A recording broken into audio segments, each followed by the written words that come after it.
a haunting tale of loyalty turned lethal, where friendship births worship, devotion breeds murder, and Miss Marple uncovers how one man's charm made faith itself his deadliest weapon. Welcome to The Velvet Murmurs, where every whisper hides a secret. I am so glad you joined us for today's mystery. Before we begin, tell us in the comments where you are tuning in from. We love hearing from mystery lovers from all over the world. It all started with friendship. But Chapter 1. The quiet morning that screamed. The dawn broke gently over Hollowmere, painting the hospital roofs with a faint wash of silver. The air smelled of rain and disinfectant, that sharp, sterile scent that belongs to both healing and fear. Nurses moved quietly through the corridors, their shoes whispering over polished linoleum. It should have been another ordinary morning.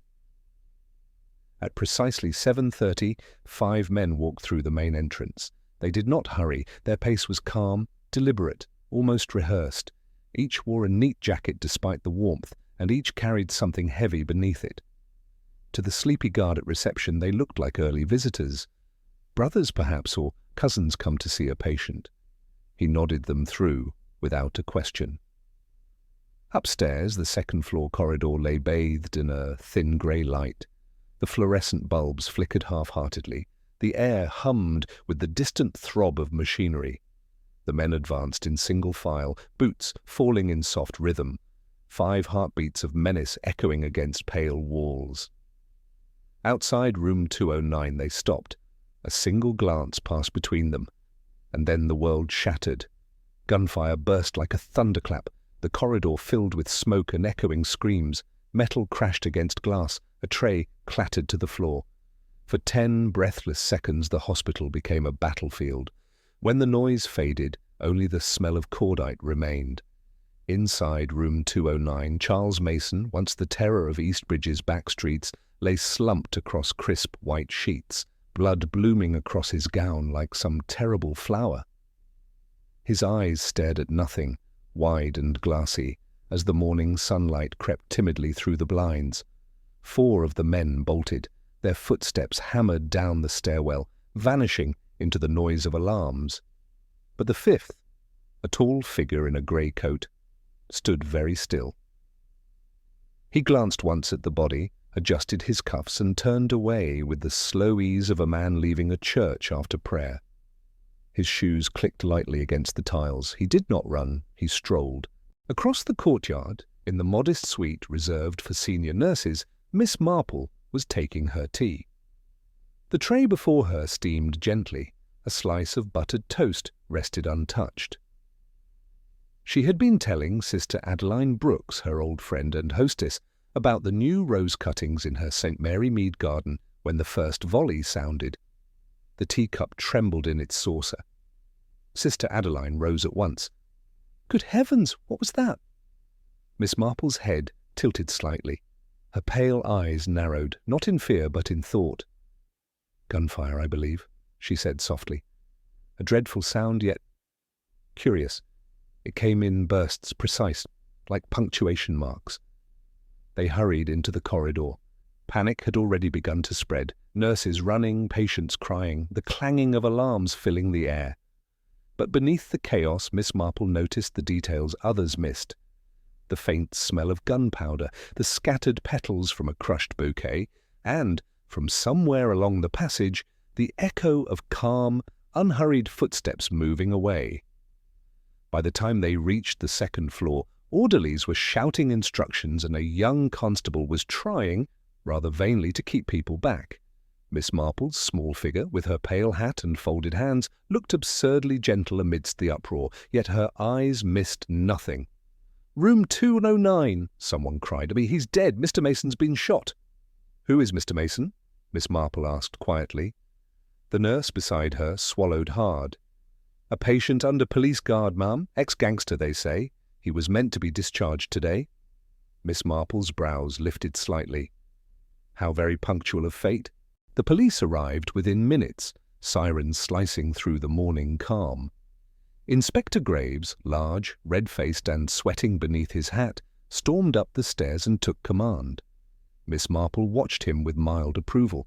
Bluster, she knew, was often just a man's way of concealing shock. "No one leaves the building," Graves barked. "Seal the exits. Check every visitor's badge."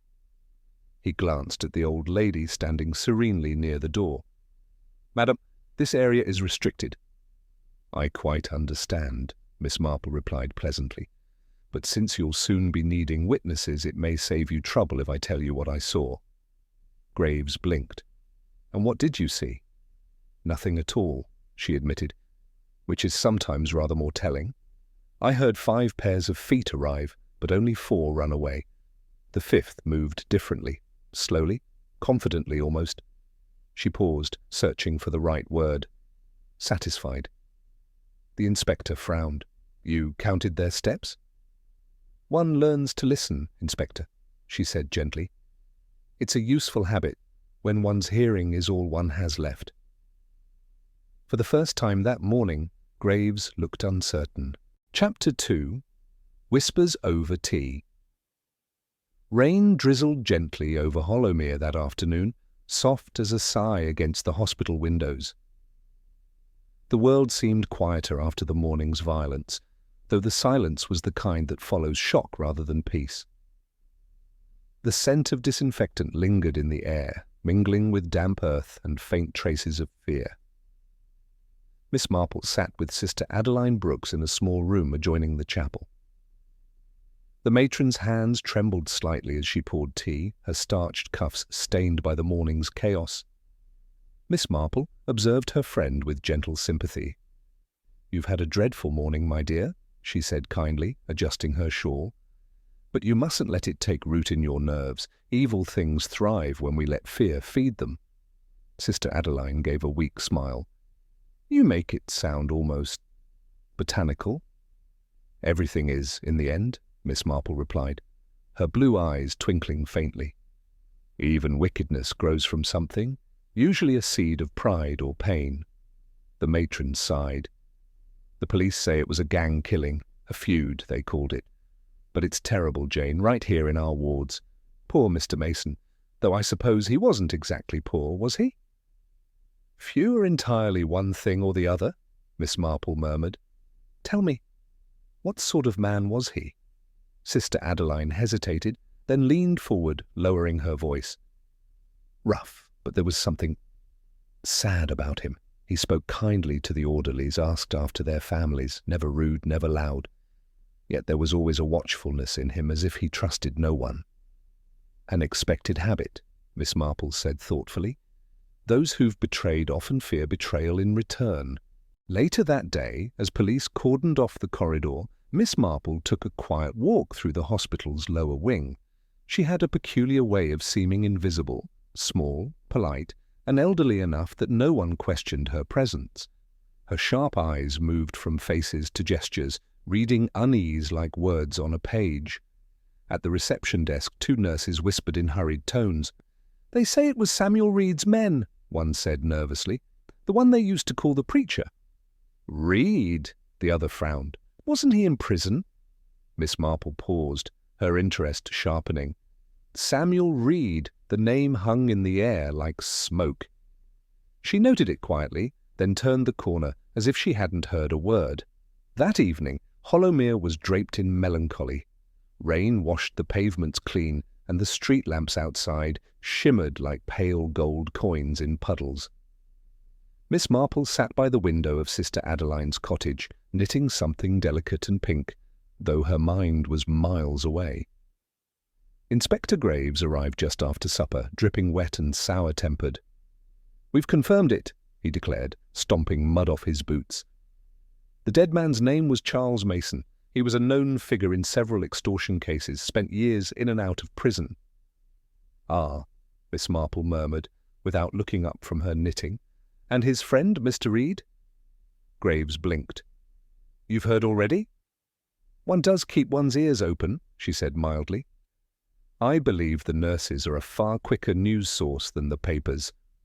The inspector grunted.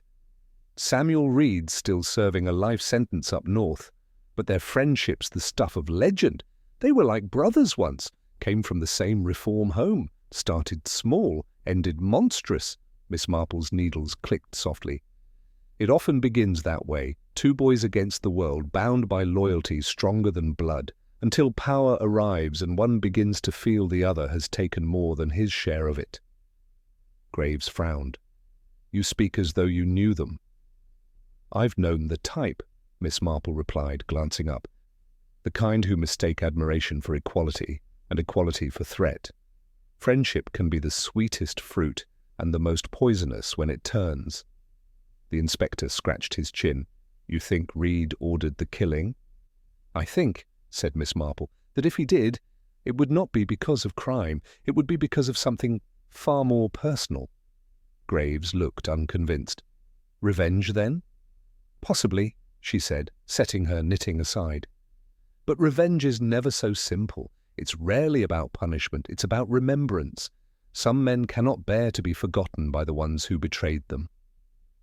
The room fell silent, except for the rain ticking gently against the glass. After the inspector left, Sister Adeline returned from the chapel, her face pale. The night nurse said something strange, she whispered. Apparently, before the shooting, one of the cleaners saw a man leave flowers outside room 209. White lilies, it seems. But when she turned back moments later, they were gone. Miss Marple's expression barely changed. White lilies, you say? How very curious. Funereal, wouldn't you think? Yes, though the note was stranger, said Adeline. The cleaner didn't see who took them, but she swore the card said, to an old friend, peace at last. Miss Marple folded her hands. Peace is rarely achieved by such methods, only quiet. The matron shivered. You think it means something? I think, said Miss Marple softly, that whoever placed those flowers wanted to be seen, but not recognized. A sentimental gesture performed by a man who understands drama. Not a professional assassin's habit, I'd say. No, this was a farewell, dear Adeline, and farewells are always emotional. Later that night, unable to sleep, Miss Marple wandered the empty corridor outside her guest room. The hospital slept uneasily. Even the lights seemed dimmer, as if the building itself mourned. Her soft slippers made no sound as she moved, observing, remembering, assembling. The smell of antiseptic hung heavy in the air, yet beneath it she caught something subtler, cologne, faint but distinct, a masculine fragrance, warm and spiced. It led her towards the stairwell, where a window stood open to the rain. She leaned close, studying the sill. Muddy footprints marked the tiles, small, precise, as though placed rather than walked. Not the hurried steps of panic, but the deliberate signs of someone leaving a message. She smiled faintly to herself. So tidy, she whispered. A man who kills without disorder must have done it for love. At breakfast the next morning, Hollowmere hummed with gossip. Miss Marple sat among the chatter in the hospital canteen, unbothered by the chaos around her. Her knitting lay forgotten beside her plate as she listened to every murmur. I heard Mason and Reed fell out over a woman, one nurse said dramatically. No, over money, another insisted. Mason cheated him in a deal. Miss Marple hid a small smile behind her teacup. And what of this, Mr. Reed? She asked gently, as if the matter barely interested her. Was he always so dangerous? The younger nurse lowered her voice. He was called the parson, ma'am, always quoting scripture. Said even judgment could be a form of mercy. How poetic, Miss Marple murmured, and how very dangerous when poetry meets a pistol. The nurse giggled nervously. They say he made a vow to end Mason himself, but he's in prison, so that's impossible, isn't it? Miss Marple stirred her tea slowly, watching the sugar dissolve. In my experience, my dear, bars and locks do little to restrain a man's imagination or his influence. When Miss Marple stepped out into the hospital courtyard later that morning, the rain had stopped. The world looked scrubbed and clean, but she knew better. Evil often hides best behind a fresh surface. She paused by a puddle, gazing at the rippling reflection of the hospital's tall windows. Somewhere inside she knew friendship had turned to fury, trust to treachery. And yet there was something almost tragic about it. She whispered softly, "It all started with friendship. But it never ends there, does it?"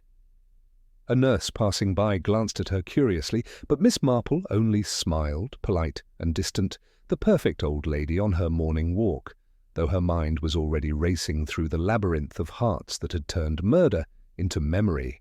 Chapter 3. The Boy Who Lost His Game. The next morning brought a pale, hesitant sunshine to Hollowmere, as though the sky itself was uncertain whether to brighten the day or leave it draped in yesterday's sorrow. Miss Marple stood by the window of Sister Adeline's cottage, watching a thin line of steam rise from her teacup. Her knitting lay forgotten once again. Her mind was already far away, in another time, another town. The newspaper spread across the table carried the headline in stark letters: "Gangster Charles Mason shot dead in hospital. Police probe ongoing." Below it, a smaller column caught her eye. "Once a cricket prodigy from Eastbridge." She leaned closer, her heart tightening slightly at the word cricket. So many of life's tragedies, she thought, begin with something as innocent as a game. That afternoon, Miss Marple persuaded Inspector Graves to accompany her to Eastbridge, the small riverside town where both Charles Mason and Samuel Reed had been born. The inspector agreed reluctantly, muttering something about wild goose chases and retired spinsters who think they're Sherlock Holmes. Miss Marple, of course, took no offence. She merely smiled and fetched her handbag. The journey was quiet, the countryside passing in shades of grey and green. Fields rolled gently into hedgerows, old cottages huddled against the wind.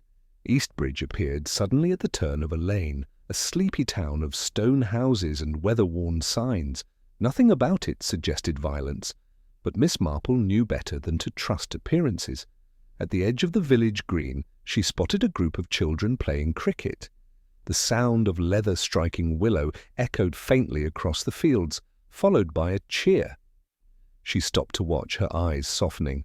How strange, she thought, that such a simple joy could one day twist into ruin.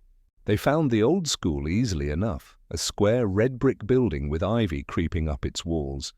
Inside, the headmaster, Mr. Hargreaves, greeted them with mild confusion. "Charles Mason?" he said, stroking his greying moustache. "Good heavens, yes, I taught the boy myself. A bright lad once, too bright for his own good. Always wanted to be the best at everything."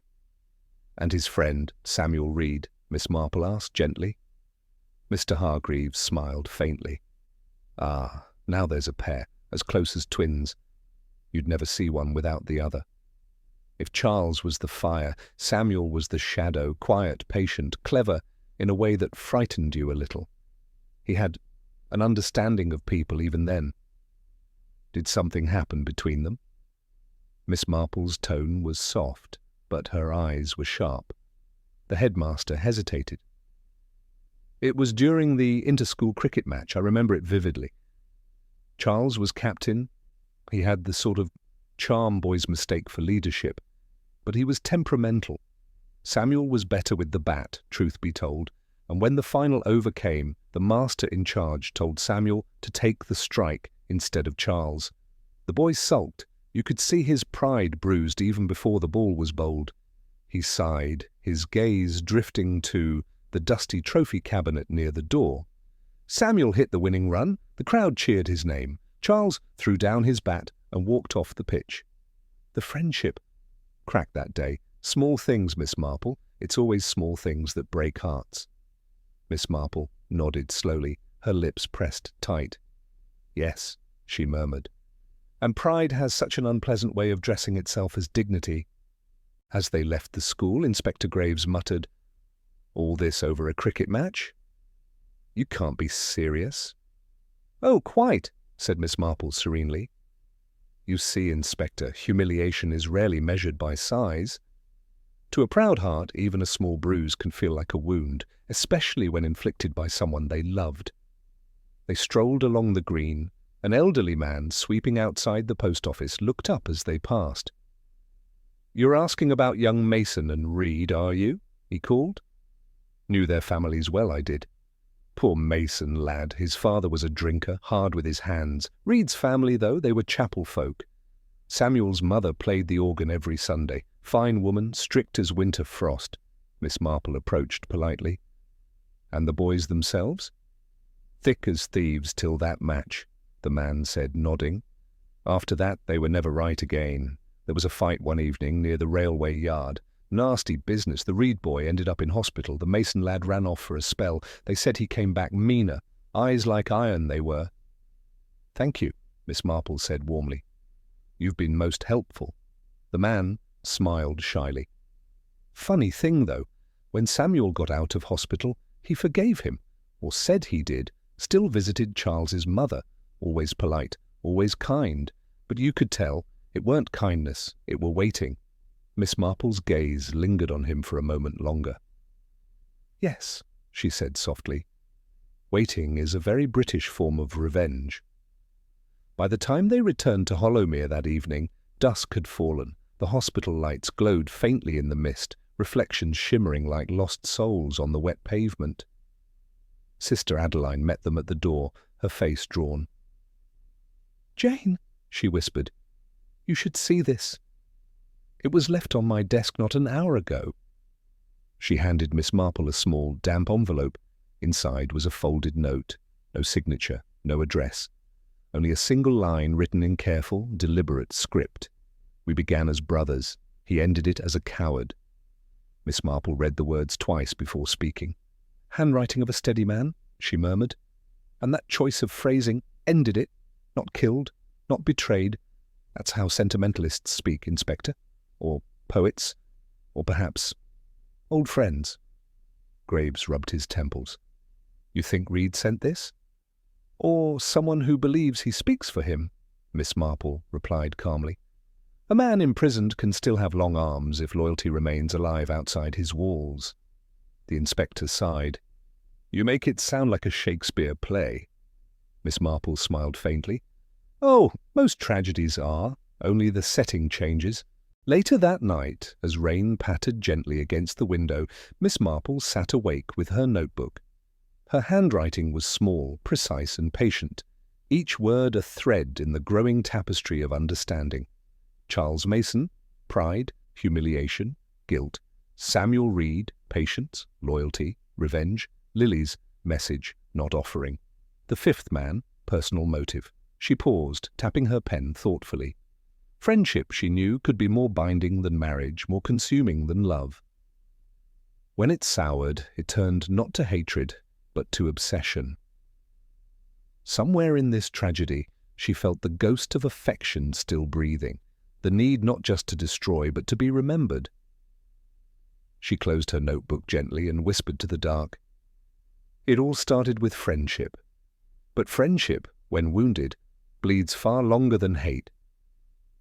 Outside, the storm gathered again, and Miss Marple's lamp flickered in the wind. Somewhere beyond the hospital walls, another pair of eyes watched through the rain, waiting for the next move in a game that had begun many years ago on a cricket field beneath a blue summer sky. Chapter 4: Blood and Brotherhood. The next morning broke sharp and cold, the sort of morning that smells faintly of smoke and iron. A thin fog rolled over Hollowmere, muffling the sound of traffic and softening even the hospital's hard edges. Miss Marple rose early.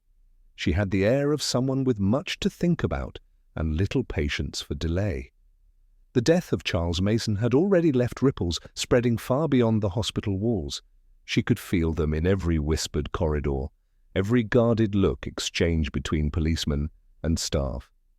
Downstairs, Inspector Graves was waiting with a grim expression and 2 cups of coffee. "We've got a development," he said, sliding one toward her. "You were right about the prison connection. A word just came in. A visitor's log from Northleigh Prison shows that one Tobias King met Samuel Reed 3 weeks ago." Miss Marple's eyes brightened, though her voice remained calm. "Ah, Tobias King, the so-called modern villain, the one who performs his wickedness as though it were theatre. That's the one. said Graves. "Claims he's a contractor for scrap metal, but we've known for months he's a gun for hire. Reed must have ordered Mason's killing through him." Miss Marple stirred her coffee slowly, her silver spoon tapping lightly against the porcelain. "And yet," she said softly, "I suspect Mr. Reed didn't order it out of business. It feels intimate." "Intimate?" Graves snorted. "You make it sound like a love affair." "In a way it was," she said simply. "Only some friendships burn longer and die uglier than love ever does." Later that day, Miss Marple asked to see the inspector's files on the Mason-Reed gang. They sat together in his office at the Hollowmere police station, the fire crackling weakly in the grate. The folders were heavy, fat with photographs, statements, and fading newspaper clippings. Graves flipped one open with a grunt. "You wanted to know how far back this goes? Try this. 2 boys from Eastbridge, one quick with a bat, the other quicker with a knife. By 18 they'd formed a gang. Started small, tavern brawls, petty theft. Then came the protection rackets, construction sites, small businesses, even the railway contractors. By 25 they had half of Southshire paying them not to burn down their own shops." Miss Marple nodded, her eyes scanning the pages with quiet attention. "And yet," she murmured, "even monsters are made, not born. I imagine the first few crimes were done out of hunger, not cruelty." "Maybe," said Graves. "But they changed fast. The newspapers called them the Brothers in Blood. 6 killings in a single year, most of them over money, some over women, one over pride." He flipped another page, showing a photograph. 2 young men standing beside a motorbike, one grinning, the other expressionless. "That's them, Mason and Reed, taken in 2009. Miss Marple studied the image closely. Mason, dark-haired and sharp-jawed, looked like a man who expected to win. Reed, beside him, wore a faint smile that didn't reach his eyes, the kind of smile that holds its secrets tight. "How curious," Miss Marple said softly. "One smiles to charm, the other to conceal, and between them lies every tragedy waiting to happen. As the day wore on, Hollowmere seemed to darken under invisible clouds. The corridors of the hospital buzzed with rumour. Nurses whispered of payoffs, of a guard seen speaking with strangers in the car park, of envelopes exchanged at night.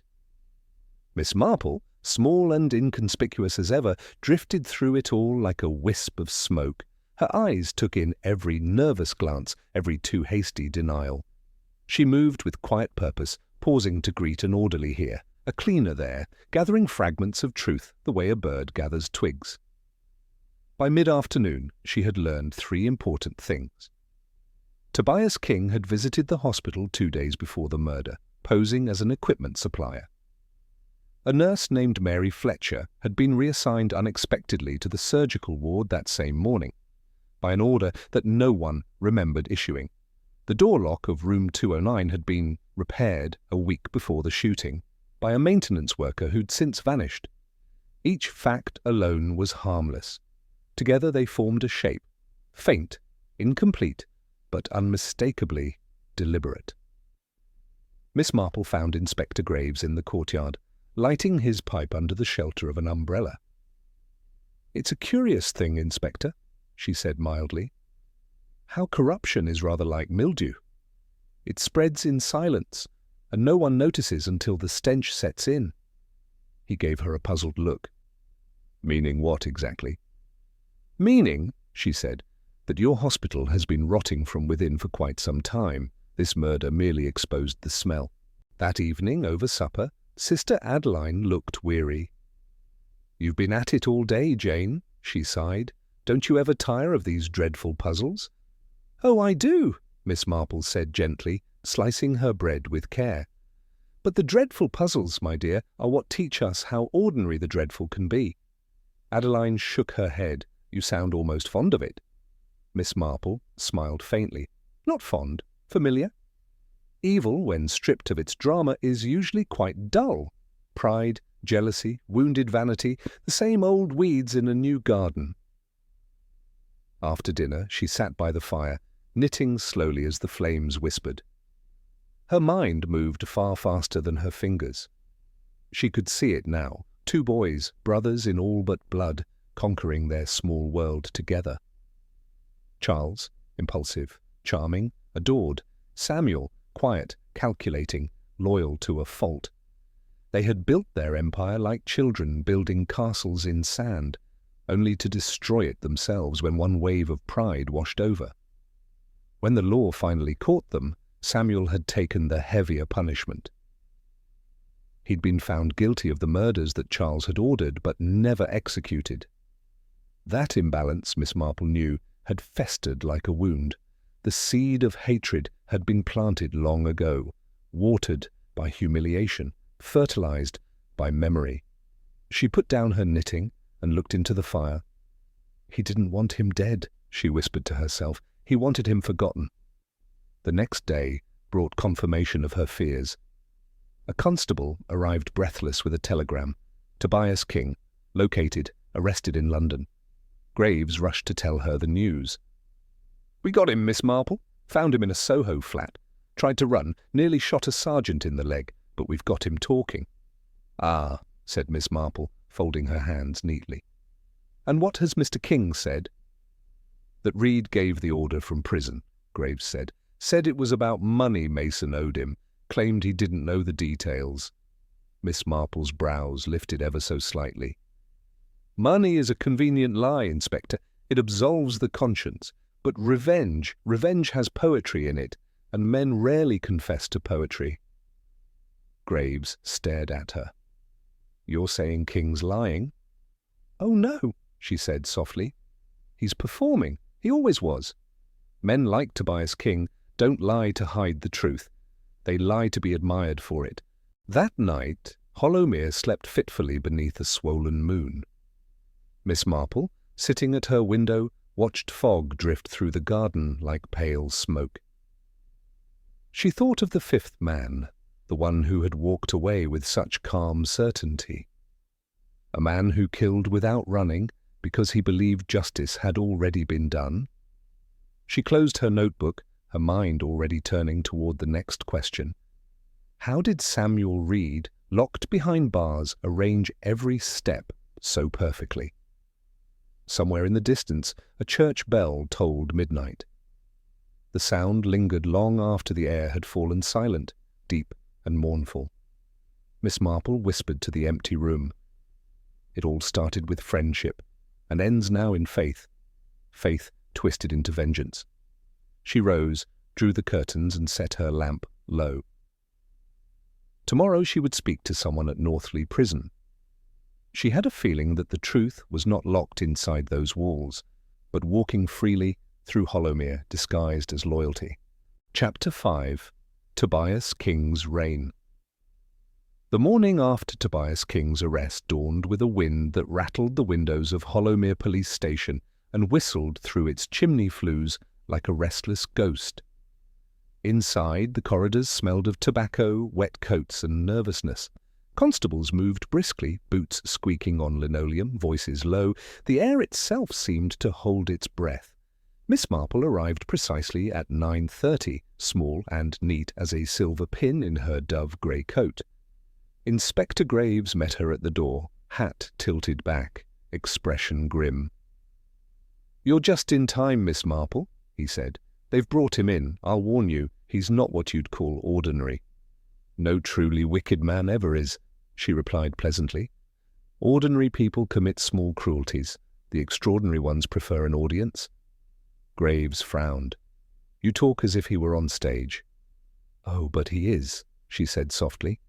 "And you, my dear Inspector, are part of his performance."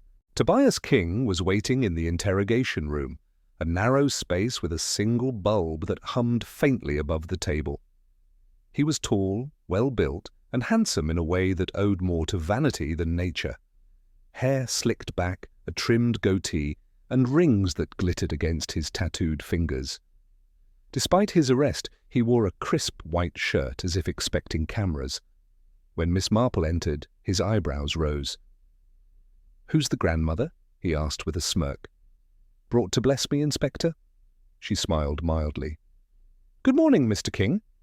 I'm simply here to listen.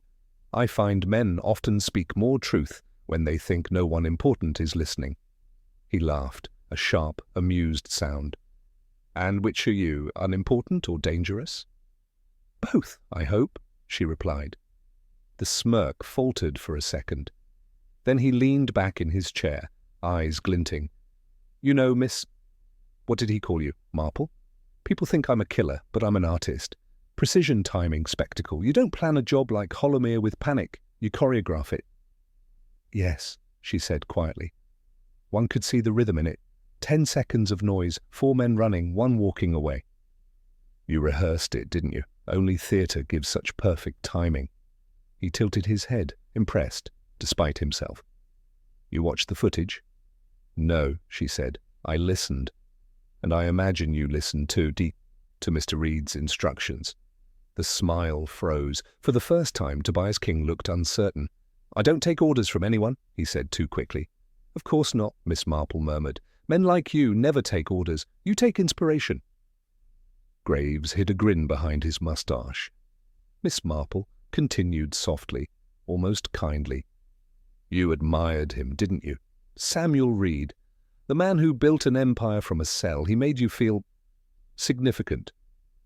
King's fingers drummed the table. "He understood respect. Not like Mason. Mason was finished. Reed still had class."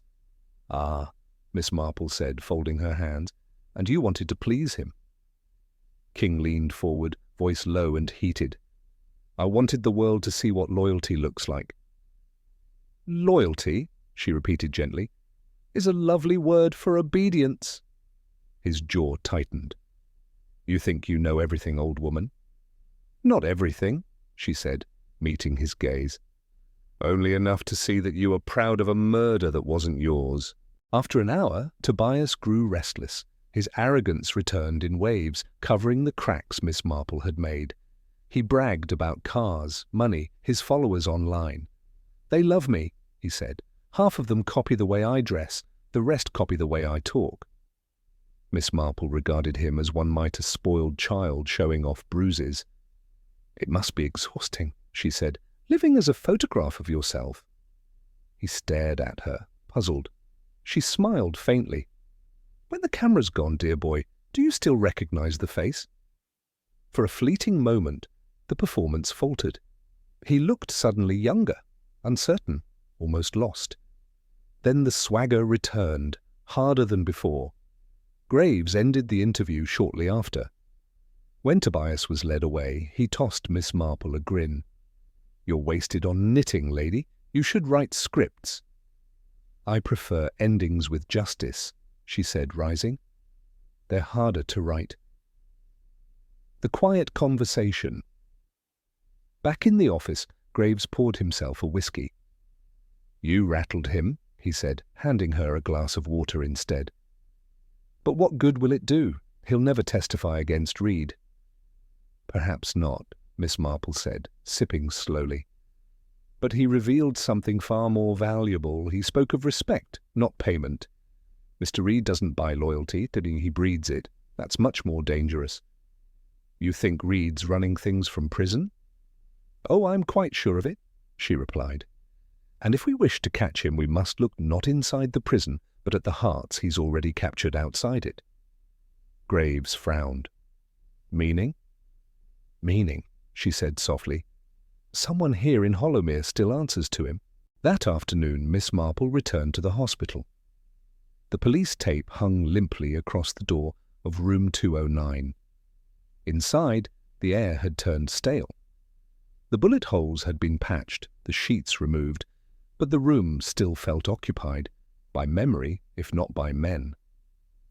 She moved slowly around, noticing what others had ignored, the faint outline of a chair leg scraped repeatedly against the floor, a single long hair caught on the bedside lamp, the faintest scent of cologne, the same she had smelled near the stairwell days before. She leaned closer, eyes narrowing.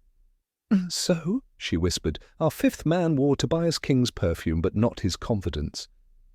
Someone imitating someone, perhaps to please, perhaps to hide." A soft knock at the door startled her.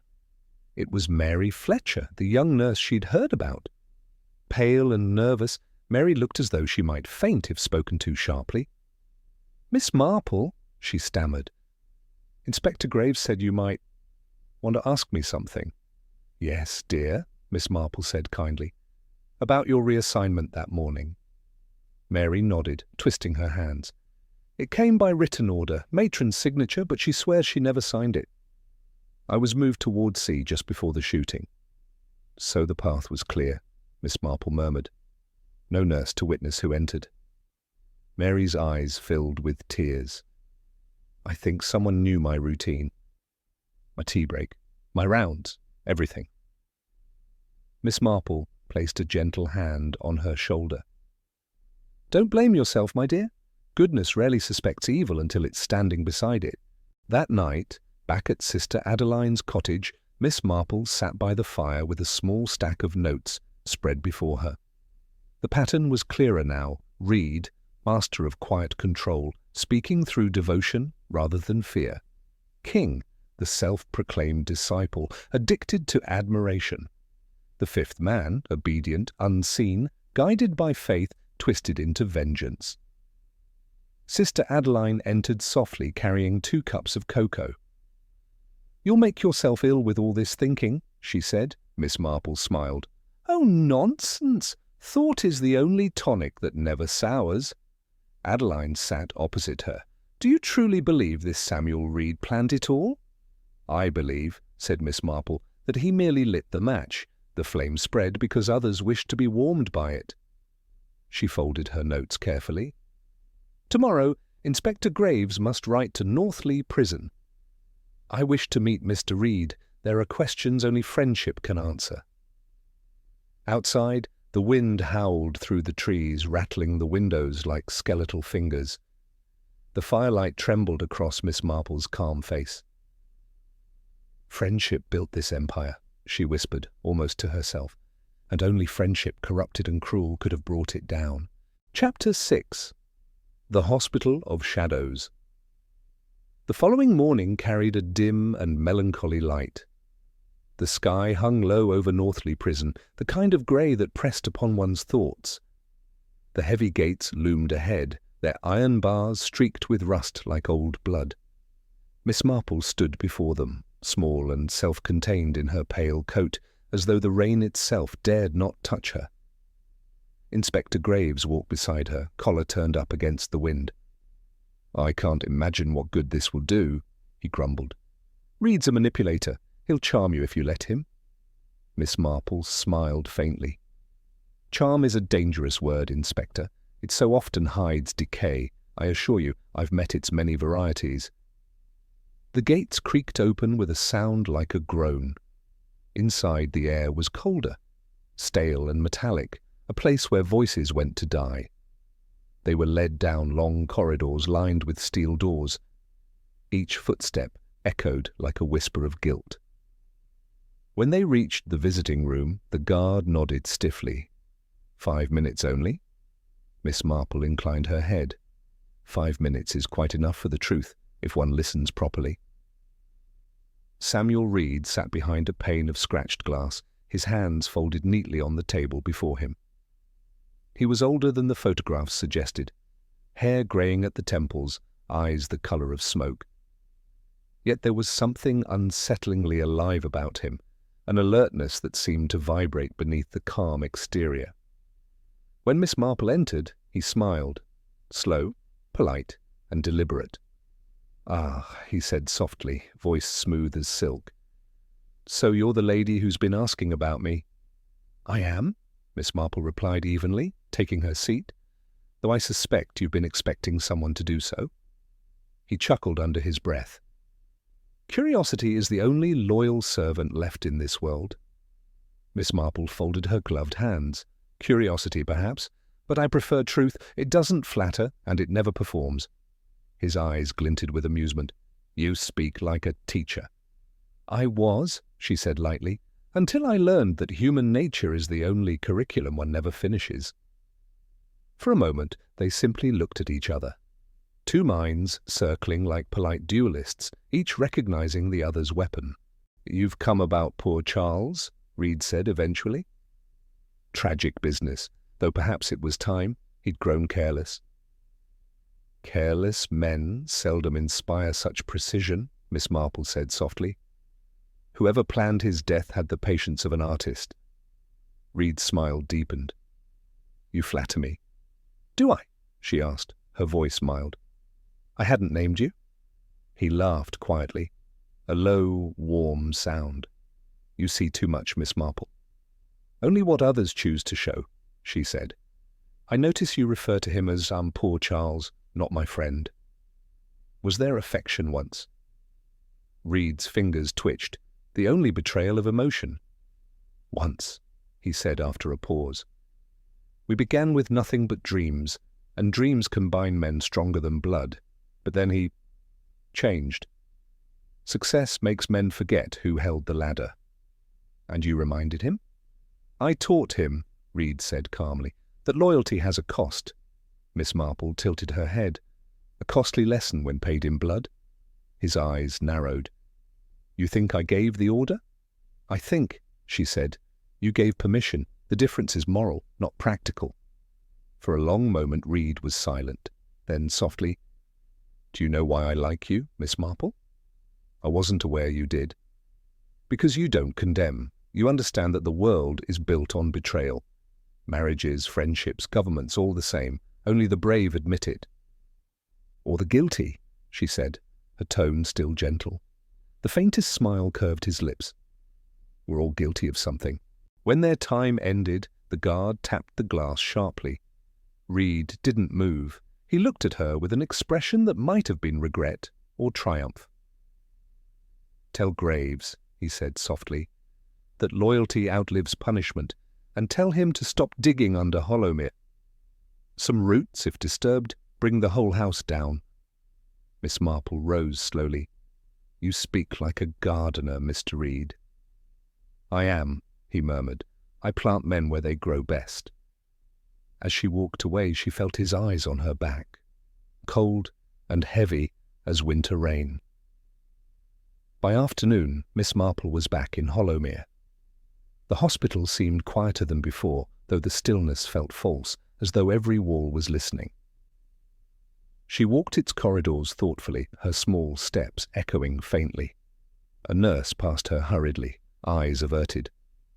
Two orderlies stopped talking as she approached. Somewhere down the hall, a door clicked shut too quickly. She paused near room 209. The tape had been removed, the room sanitized. Only a faint stain on the skirting board hinted at what had happened. Yet even polished silence has texture, and Miss Marple could feel deceit clinging to the air like dust. She turned as Sister Adeline appeared behind her, looking troubled. The hospital board's furious, she said. They want the matter settled, the reputation cleaned, as if one can scrub away wickedness with carbolic soap. Reputation, Miss Marple murmured, is simply vanity with better tailoring. Adeline smiled faintly despite herself. You saw him then, this Samuel Reed? Yes, said Miss Marple. He's the sort of man who never raises his voice. He simply rearranges the world until it whispers for him. She walked to the window and looked out. The sky had turned the colour of pewter. Clouds gathered over the courtyard like bruises.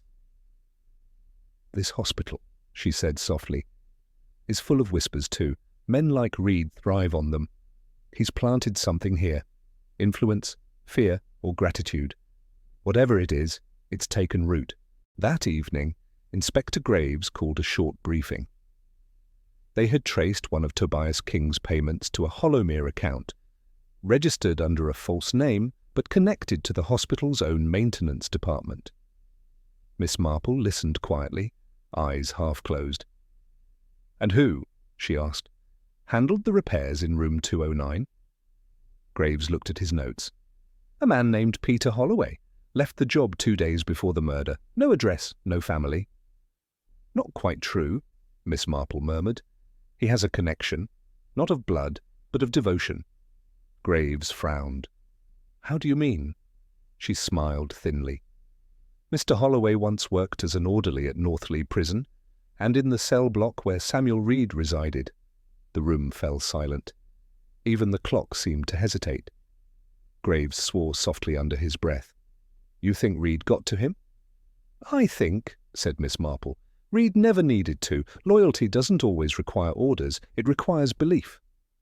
Night fell over Hollowmere like a slow curtain.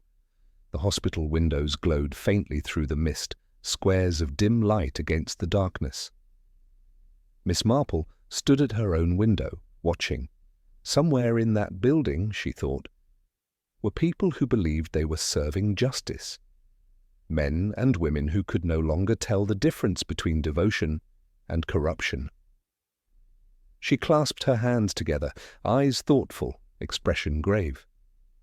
The case was no longer about gangsters and guns. It was about something older, more insidious, the way good intentions curdle when they're bent to the will of a charming monster. "He called it loyalty," she whispered to the night, "but what it truly is worship." And outside, the wind carried the scent of rain and iron once more, washing the roofs of Hollowmere clean, though Miss Marple knew that no rain could ever reach the shadows hidden within its walls. Chapter 7. The Fifth Man. The wind had softened by morning, but the air still carried the heavy stillness that follows storms, the kind of stillness that listens. Hollowmere Hospital looked calm again, but its calm was of the graveyard kind, polished, pale, and pretending. Miss Marple sat with Inspector Graves in his office, her gloved hands folded neatly in her lap. The map of the hospital lay before them, its corridors traced in blue ink, its rooms circled in red. At the centre, room 209, the heart of the storm. Graves rubbed his temples. "We've traced Peter Holloway's old records," he said. "He did work at Northleigh, maintenance wing, left abruptly 2 years ago, no address since." Miss Marple murmured. 2 years ago, the same year Mr. Reed was transferred to solitary confinement. I do hope you see the poetry of that coincidence, Inspector." He frowned. "You think Holloway's our fifth man?" "I think," said Miss Marple softly, "he was Mr. Reed's most devoted gardener, the one who pruned, polished, and planted exactly as instructed." Graves sighed. "You make it sound like a sermon." "Oh, it is," she said, her voice almost tender. "Only not of faith, of fascination. There's always one who listens too closely to a clever man's words." It was mid-morning when the discovery came. A cleaner at the hospital's laundry wing found something unusual among the soiled uniforms. A grey overcoat, soaked and stiff, its lining torn. Inside the pocket was a folded photograph, blurred at the edges but unmistakable. 2 men standing shoulder to shoulder in prison uniforms. The younger one was Peter Holloway. The older, Samuel Reed. When Graves laid the photo on the table, Miss Marple studied it for a long time. The picture itself was ordinary, but what caught her attention was the expression. Holloway's face was turned slightly toward Reed, not in fear or obedience, but in adoration. It was the gaze of a disciple. "Ah," she said quietly, "the fifth man didn't walk away from a crime, Inspector. He walked away from a prayer." Graves blinked. "A prayer?" "Yes. Every zealot believes he's serving righteousness, even when his hands are covered in blood. That's what makes them so dreadfully calm." By noon, the hospital's 2nd floor was cordoned off again. Miss Marple, escorted by Graves, returned to room 209. The corridor smelled faintly of antiseptic and rain-damp plaster. Light filtered weakly through narrow windows, drawing pale gold lines on the tiled floor. "This is where it ended," Graves said grimly. "If Holloway did it, he had help. The cameras failed at 7:24, right before the shooting." "Ah, yes," Miss Marple said, bending to inspect the doorframe. "The miracle of mechanical failure. How convenient that it happened precisely when Mr. Holloway was on duty in electrical maintenance." She straightened slowly, her eyes following the hall to the stairwell. "You see, Inspector, evil is rarely theatrical, it's procedural. Forms signed, locks adjusted, cameras accidentally turned away. The performance happens long before the curtain rises. The discovery in the chapel. That afternoon, Sister Adeline found Miss Marple in the hospital chapel. The little sanctuary smelled of wax and lilies. Rain dripped softly outside. Miss Marple sat in the back pew, her eyes fixed on the altar, where a small brass cross gleamed faintly in the light. Adeline whispered, "Jane, you've heard about the overcoat?" "Yes, dear," Miss Marple said. "It confirms what I already feared." She reached into her handbag and pulled out a folded paper, a maintenance form she had quietly taken from the records room. "Do look here. See this handwriting, Adeline? These are the authorization notes for the lock replacement in room 209, but notice the date, written in 2 different inks." Adeline squinted. "The top line's darker." "Exactly. The form was altered later, forged perhaps to suggest official approval. And the handwriting of that second entry matches Holloway's transfer papers from Northleigh."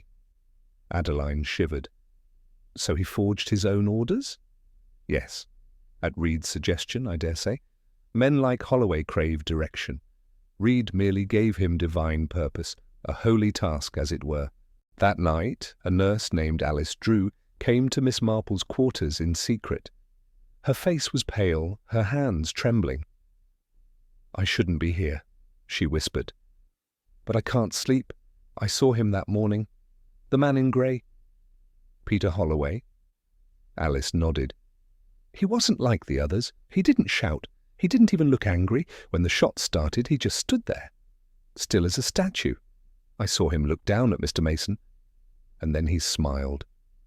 Not cruelly, just peacefully, as if he'd done something right." Miss Marple reached over and patted the young nurse's hand. "Thank you, my dear. You've given me the last piece of the picture." When dawn came again, Miss Marple sat with Inspector Graves one final time. The evidence lay spread before them, photographs, forms, reports, and that haunting image of Reed and Holloway side by side.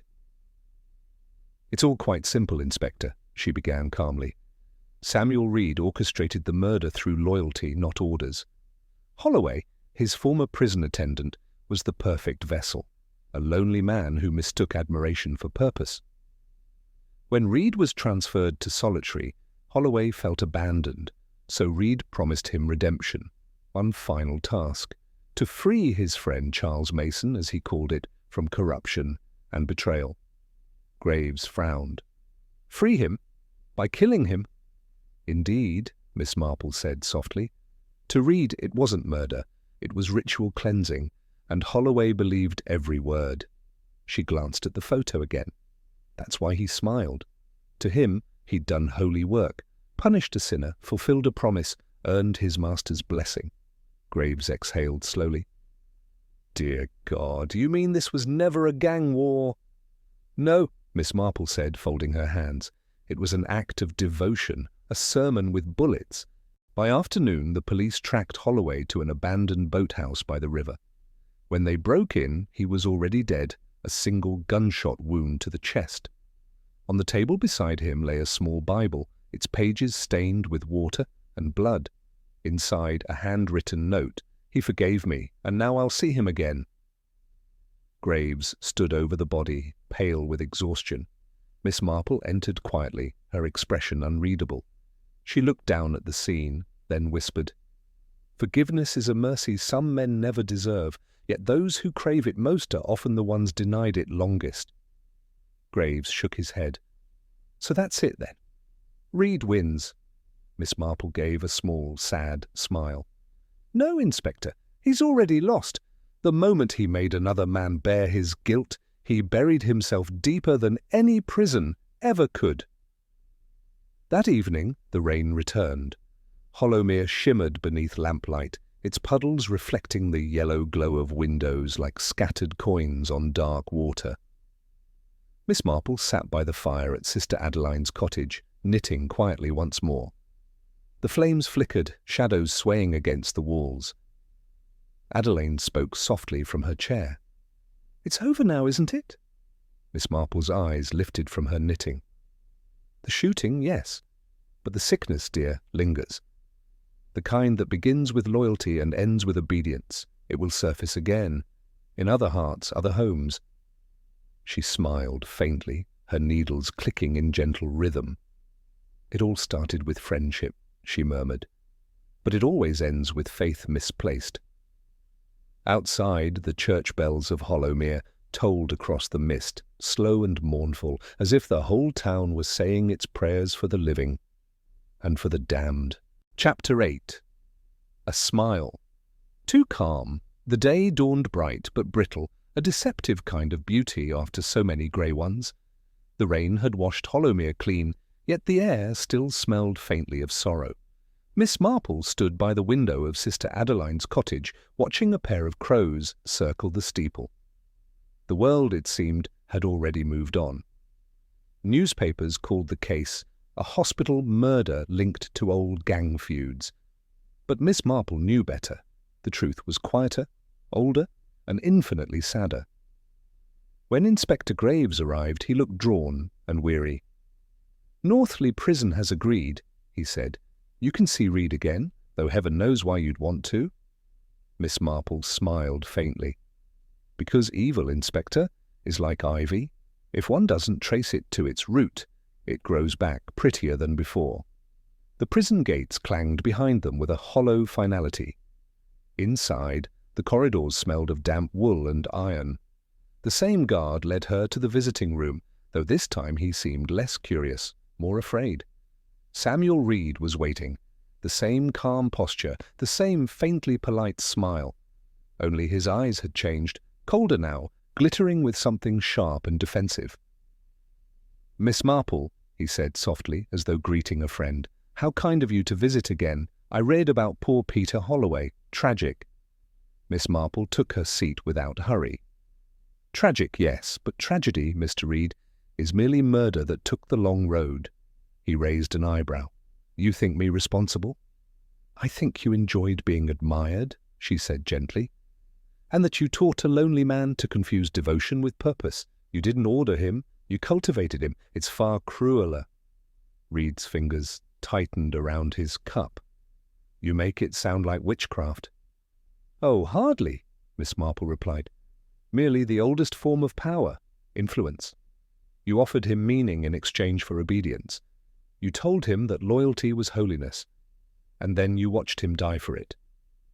Reed leaned back, the smile returning, calm, deliberate, unbearable. He made his choice. "Yes," Miss Marple said softly.